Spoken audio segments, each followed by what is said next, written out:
What's up, everybody? Welcome back to another episode of Crawl TV. We are counting down the days to the Rubicon Trail, and we have so much work to do on our Jeeps, but there's also a lot of work to do on our tow rigs. We have a long way to drive between where we live in San Diego and the entrance to the Rubicon Trail, and we have to make sure that we get there in one piece. So today, Luke and I are here at Ronco Trailers and Service off of Rancho Santa Fe Road in Vista, California. And we're gonna knock out 2 brake jobs in one day. I'm gonna make this 2 separate videos so that if you have a specific vehicle you're looking for, you can watch that video. So this video is the Ram 1500. We're gonna be putting a Powerstop Z36 truck and tow kit on my truck. So without further ado, let's jump into the shop, open up these boxes and see what we're working with, and let's get started. So the intro to this video is actually the end of my day. We've already installed the brakes, but before you get started, it's important to know what tools you need to approach this job. Now it's a basic brake job, so you're gonna need a breaker bar, a torque wrench, a box cutter to get your parts out. You'll need a pry bar for a couple pieces, maybe some brake pads, maybe to get a rotor off of a hub. A wire brush is a good idea to clean your hubs up so that you can get rust off of them. You'll need wrenches in various sizes. I found that 16 millimeter and a 12 millimeter are the optimal size for this truck for the caliper pin bolts.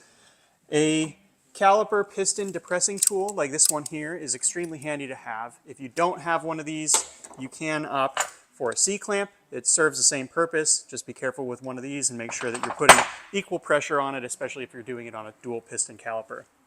When you're putting everything back together, you can use the grease provided by Powerstop Brakes, or you can go buy a little off-the-shelf container like this so that you can use as much grease as you want to. Just make sure you're not getting grease on your brake pads or on the rotor itself, because you want that surface nice and dry. When you're putting the bolts back together, use some blue Loctite so that nothing backs out on you. Make sure to keep gloves on your hands so that you're not getting brake fluid, caliper grease, anything on your fingies, and especially when you're using non-chlorinated brake cleaner like this Seymour brake cleaner right here, it'll find every single cut on your hands and it will burn. A great tool to have in your arsenal is a hammer. You will have to whack some things. Sometimes you gotta whack a rotor here and there to get them to come off, depending on the truck and the age of the vehicle, especially the passenger side, because it's the curb side. A lot of times the rotors don't like to come off easily. And then you're just gonna need a basic impact socket set to use the various sizes to get those caliper bracket bolts, to get your lug nuts, everything else off. Now, the one funky tool that we used today that I wanted to bring to your attention is this tool right here. In order to service the rear brake calipers, we had to use this tool, which hooks on like a normal caliper piston depressor, but as you tighten it, it actually rotates the caliper piston. This is the only way to get the rear calipers to actually depress. So if you don't have this tool, you will have to buy it or rent it before you do this job. Otherwise, you're going to get stuck in the mud halfway through your brake job. And the last tool that I think is really important to use is a 1/2-inch swivel socket. It makes life so easy to get behind that wheel hub with an impact wrench. So this is a 21 millimeter 1/2-inch swivel socket from Snap-on. It makes it so easy to get behind that hub and actually remove those caliper bolts quite easily rather than having to use hand tools. So if you have all of these tools together, you're ready to get started. Let's jump on that front brake and we'll tear it apart. Okay, so we have a couple of boxes here from Powerstop. These ones are for the Raptor. That's going to be a separate video. First box I want to open here is our brake parts cleaner. So I went ahead and ordered this from Seymour Paints. This is their brand of brake cleaner. This is what we're going to be using today. I got 6 cans of it. Hopefully we don't burn through all of it, but this is the Seymour Tool Crib brake parts cleaner. So we got plenty of that to go around, and I brought some black gloves, some caliper grease, and all the other tools are here in Enzo's shop, so it's pretty convenient to work in here. We also have concrete floors, which is nice. If we were doing this out of the ranch, we'd be working in the dirt. So let's open up these boxes and just see what exactly we got here from Powerstop Brakes. I've had these boxes for about a month now, but it's just about scheduling the right time to do a job like this. This is the best kind of environment to work in. If you have a friend that has a shop, that has the tools, that has a little bit of know-how, it really goes a long way in getting these jobs done. So here we have our Z36 pad and rotor kit. This is our brake pads. And then in here it looks like we've got at least one rotor, maybe a pair of rotors. Let's check out what box 2 has for us. Box 2 looks like we've got another set of pads. So we're going to have pads for the front and pads for the rear. It's disc brakes all around on this truck. And then we also have, oh baby, just one rotor, and it's significantly heavier than those rotors. And then in this last box, by process of elimination, I'm expecting to only have one rotor in this box. And just like I thought, one really big rotor. So we have a full brake system here that we're going to be putting on this truck. Again, this is a 2020 Ram 1500 truck. This is the truck and tow brake kit from Powerstop. We haul big trailers. I've got a versatile trailer that I picked up from Fab4 Industries, and it does weigh a significant amount. When you put Jeeps on it, that adds up. And once I get this brake system installed, the next thing I'm putting on this truck is trailer brakes. So this is all part of the process to prepare for our trip, and I'm excited to get it going. So let's get the truck up on jacks and dig into this.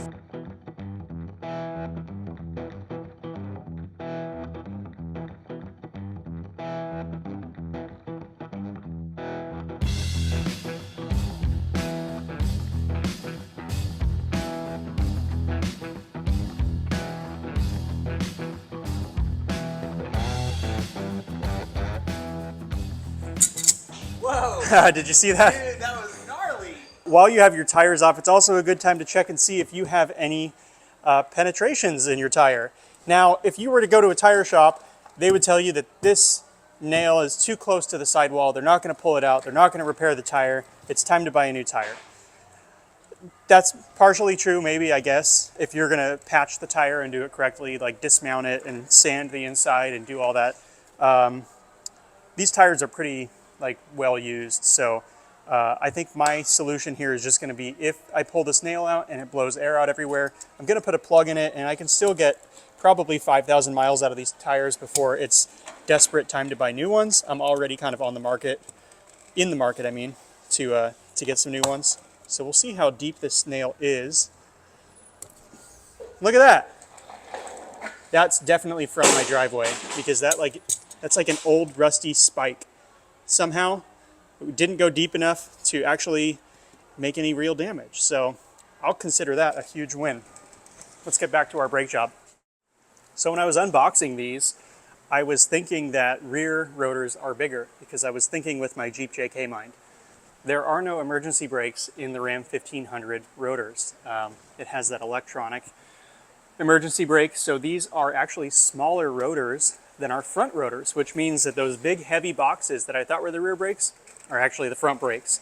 So let's get these laid out. I want the parts kind of where we're going to be using them, and then once we have everything set up the way that we need to, it's a pretty quick job to swap the brakes out. So we'll get our parts out, get them laid out, and then we'll get started.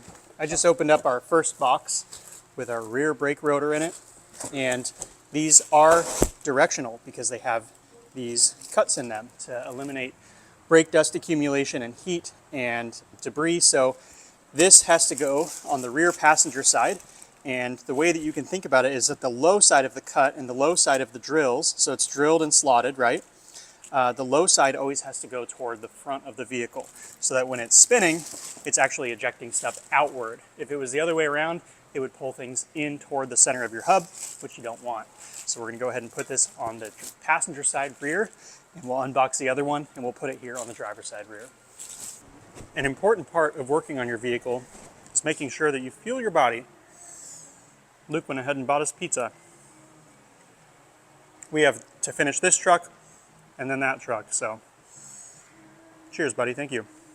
So we're ready to get started. Might as well just pick a corner and get going. If you do have a lot of grime and stuff built up, you could use your brake cleaner, just blast them off. That's what I'll do here. We'll go through a lot of this Seymour brake cleaner tonight.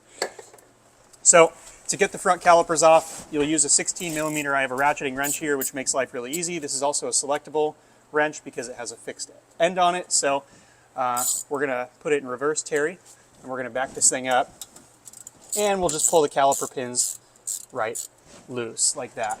I like to loosen up the caliper pins first, and then I'll go after the caliper bolts next. That one can come all the way out. Set that down, and now we'll pull this top bolt out. If you have factory brakes on your vehicle, there's a chance that you may have a small Torx key holding your rotor in, and if you don't have one of these, you may also have a little clip that snaps on around one of your lug studs or maybe more, holding this rotor in place. Now the reason they do that is because in the assembly line they put these rotors on way before they put the wheels and tires on. And they don't want these falling back off because the only thing that's holding them on right now is gravity, and right now this one's actually seized on a little bit. We're going to have to hit it with a hammer. So once you have your key out of your rotor, you can set that aside with your other Torx keys here. See it rolling away on me now. And with that out of the way, this is now unbolted from the hub assembly, so you can hit this with a hammer and break it free.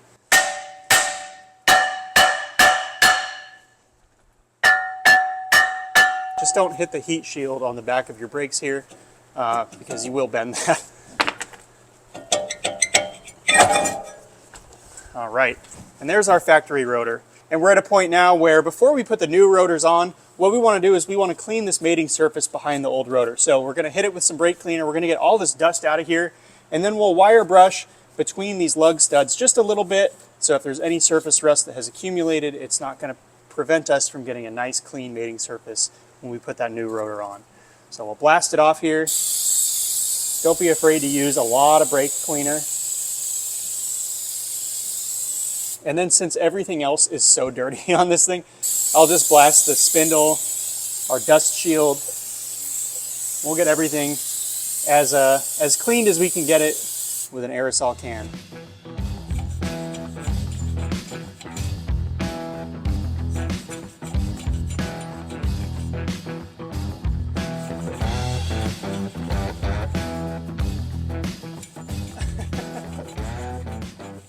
Once we have all that sanded, we'll hit it with brake cleaner one more time. We'll get all that rust that we just loosened up off of that mating surface, and we are ready to throw our new rotor on.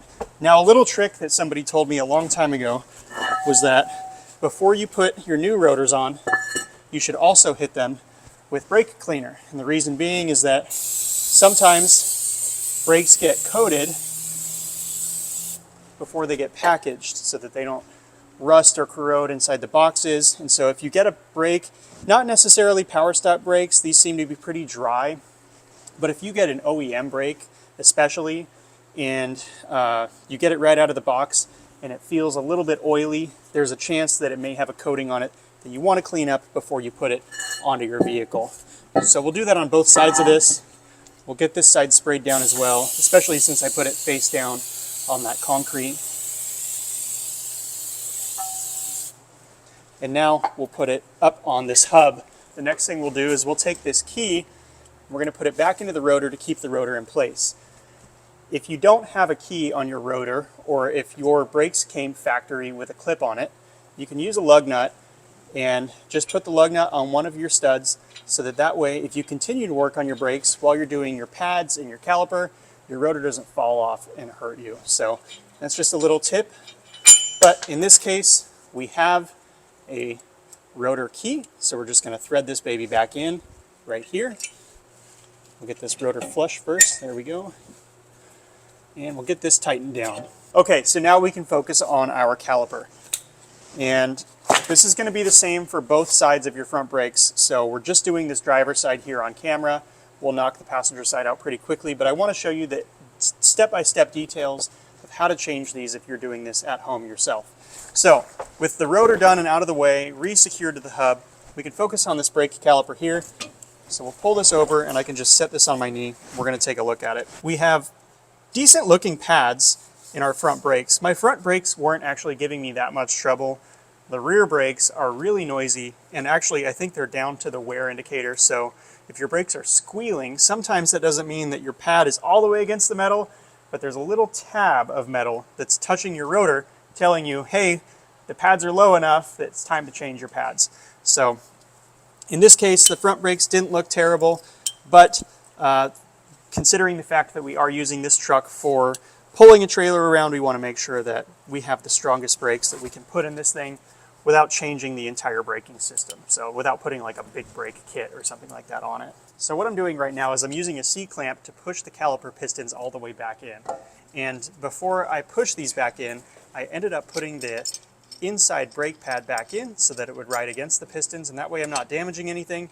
But I'm showing you guys this because this is a great alternative to going out and buying a caliper compressor tool, and this is something that you probably have in your garage at home. So if you don't have a caliper compressor tool, you don't need to go buy one before you do this job. Just make sure you have a large C-clamp laying around and you can get the same job done.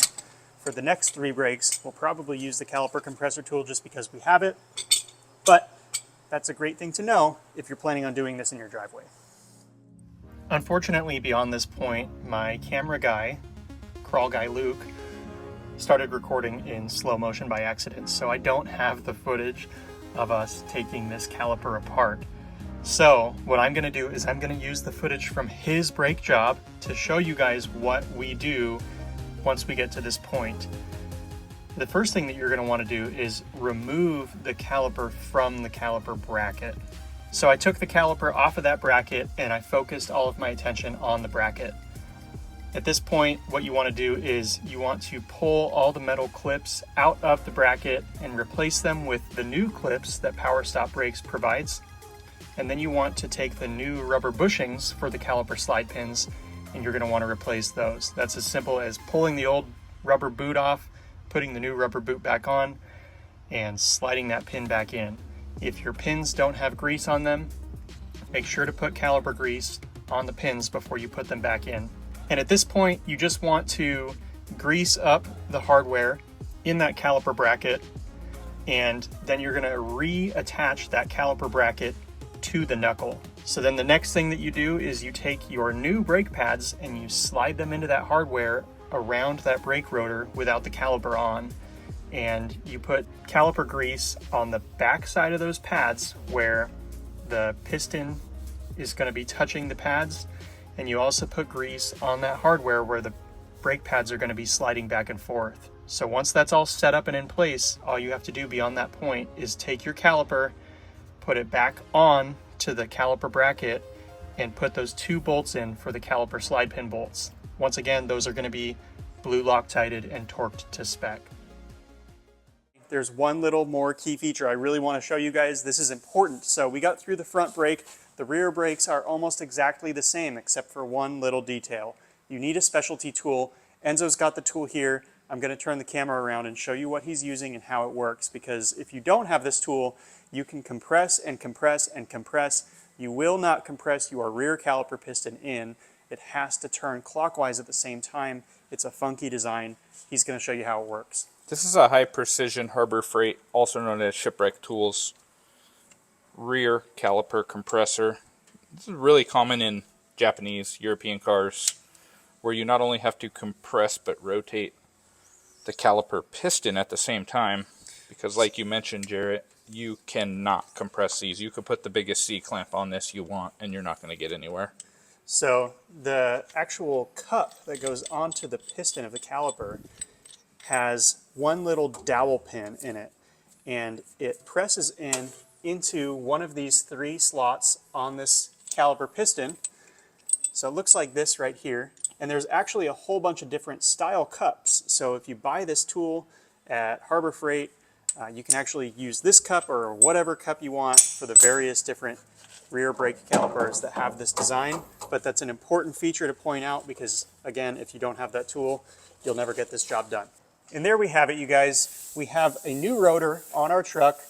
The caliper is re-secured with new pads in it. Everything is greased up. We have new bushings on our caliper pins, and this corner of the truck is good to go. We still have 3 corners left.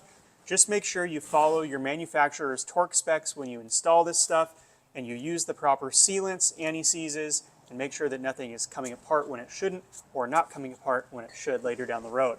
One other tip I'm going to give you is that if you're doing a brake job and you're pushing all of your caliper pistons in, you're pushing fluid back up those lines.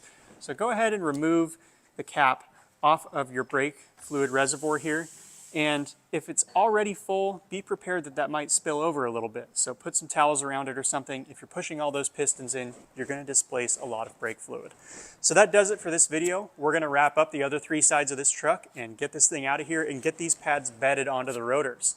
There are plenty of videos on that on YouTube, so go check them out. Make sure that you're properly following those procedures to make sure that you get the best possible life out of your brake pads that you can. And that does it for this video. So once again, thank you guys so much for watching. I will see you on the next video. Bye.